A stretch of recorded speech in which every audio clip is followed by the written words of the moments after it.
Hey everyone, this is SpideyFan 101. I'm here today to review the newest episode of... Wait, the camera's a little blurry.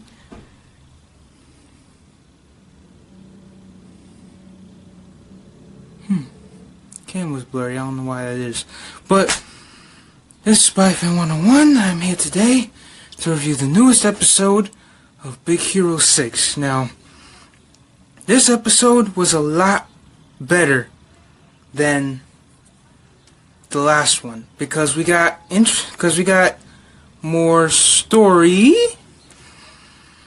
more character development, the return of a villain from the beginning of the series, and an interesting reveal at the end. So let's get into it. The episode starts with Hero, Honey, Baymax, and Fred in front of this museum, and they're trying to protect this painting. And once it's about to get stolen, they come in there to save the day, and they realize that the culprit is Blobby, or Globby, whatever his name is, from the second episode. Now, he's trying to steal this, and of course they stop him pretty easily, actually, because he still doesn't have a hold of his powers yet. So, yeah. The next episode, what am I talking about? The next scene comes in where we cut back to the school. Or no, we cut back to the shop, Hero's home, and the guys getting lectured about how they let Blobby get away, because they didn't just stop him and take him to the police. No, they stopped him and he got away. So, I don't know why this camera is blurry. There we go. I was wondering, like, why is it blurry? Okay, anyway. So, they're lecturing him about how they let Blobby get away. And Baymax alerts Hero, like, hey, you have this project that's due today. Yet, it's only 10% completed. So he whips it up at the last minute. And he fails the project. Everybody's laughing at him, taking pictures of him. Even the girl from the first episode that basically hated his guts, but loved his superhero side. So he's all mad because he didn't get to do the project to the best of his ability, and it was basically an epic failure. So Honey's like, hey, what's on your face? And then Baymax is like, this is paint. There is paint on Hero's face. It is non-toxic. So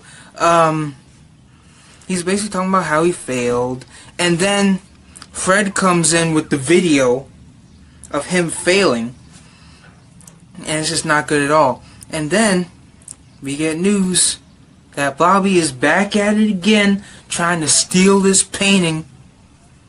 And of course they go to stop him. Blobby does get a little closer this time, but ultimately they hit him with the unsticky...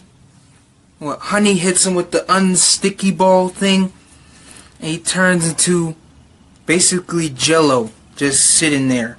He can't move or do anything. So they take it again,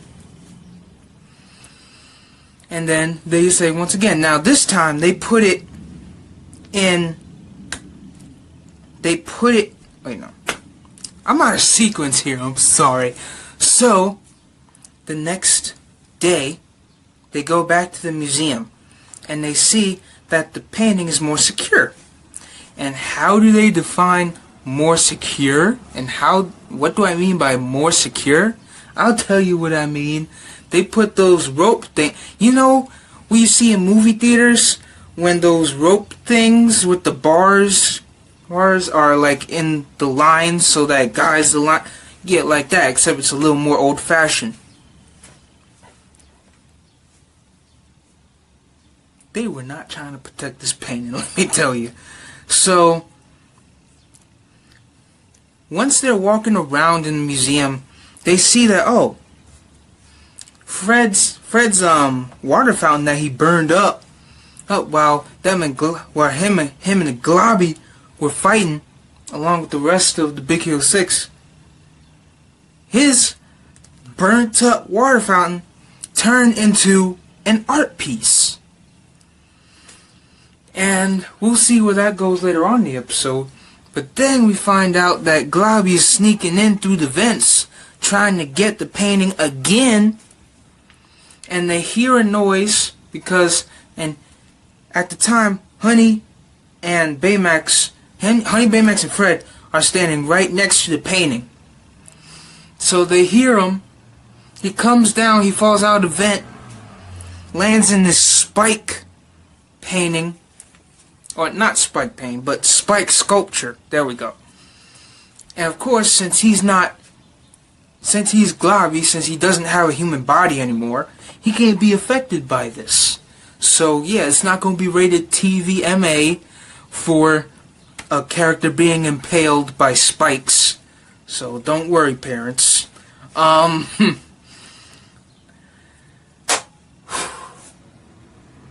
takes the painting again.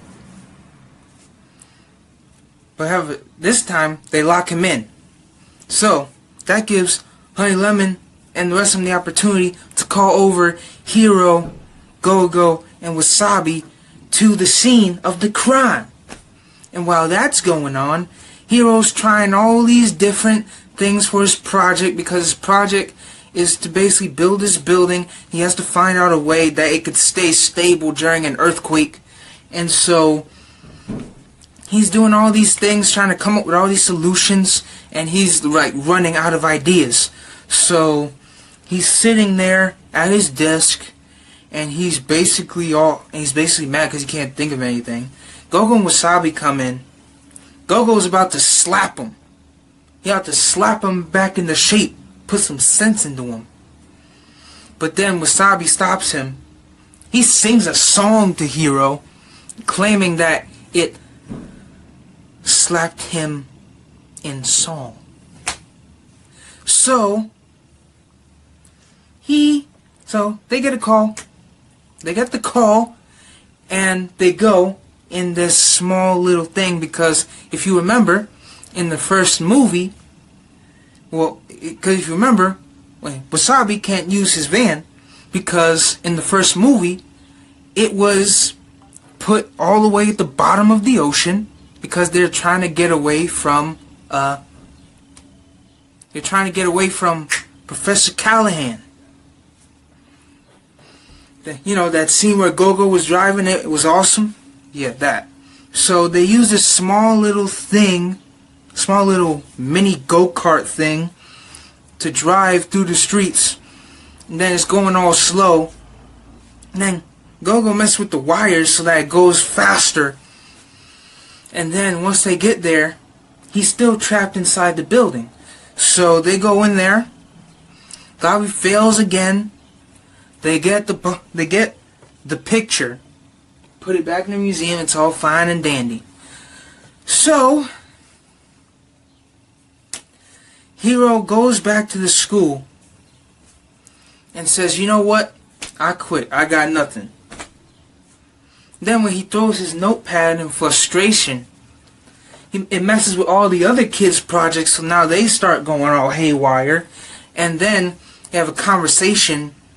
Then him and the professor have a conversation about, "I don't think I'm cut out for this." And the professor's like, "No, you're going to try it again until you get it." And then we go back to the lab where he's all down trying to think of ideas. Baymax comes in. Why am I out of sequence? Okay, so he's basically ranting to the team about how he has no ideas and how he can't figure out what to do with the project, so he quits. And so they're saying he can't quit. And then Baymax in the corner while he's painting them says, "Hey, Tadashi lost this amount of times while doing that. I forget how many times, but it was like 80 something times." And then he's like, maybe I'm not as good as Tadashi was. And then he sees that he's mad. Baymax comes in, shows him one of the videos that we didn't see from the first movie, but he showed it to him, which was convenient to the situation, of course. And so, Wasabi comes in again, saying, hey, Globby's stealing this piece again! And so, team goes in, they try to stop him, but this time it's different. Because while we've been focusing on the team, he's been off screen developing his powers. He could turn into rock, he could turn to water, he could turn into ice, he could turn to spikes, he could turn himself into food. He can even summon a hammer that looks an awful lot like Thor's hammer, Marvel reference. But hey, you can't blame me, bro. This is of Marvel descent. So I'm going to make all the Marvel references I want. So, now that he's developed his powers and figured out how to control them, because the thing that he stole in the second episode, you know, can basically turn him into anything now. So, this time, he actually wins. And he takes the picture from the museum. Because he beats the Big Hero 6. He escapes. And then he takes it back to wherever he's going. And so Hero learns a lesson from this. He says, look, Globby tried all these times to get the painting and he failed, but this time he succeeded. So maybe that's the same thing with me. Maybe that's what I have to do.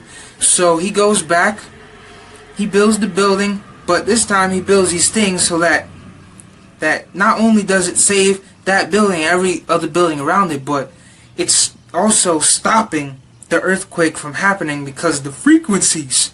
So he passes, he takes a picture of his condescending partner or school partner, and then we cut back to Globby as he goes to this weird looking place.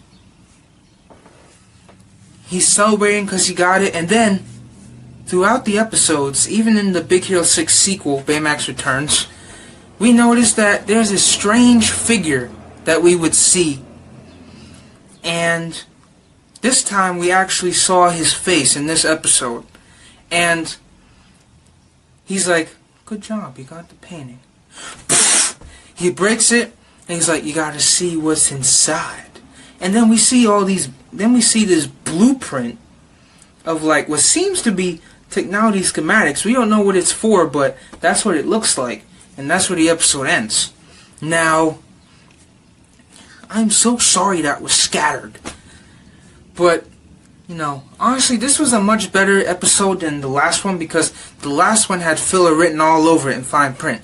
But this one actually continued the story. It developed Hero as not only a hero, get it, but it developed him as a character overall, because it shows him that no matter the obstacle, he can't give up.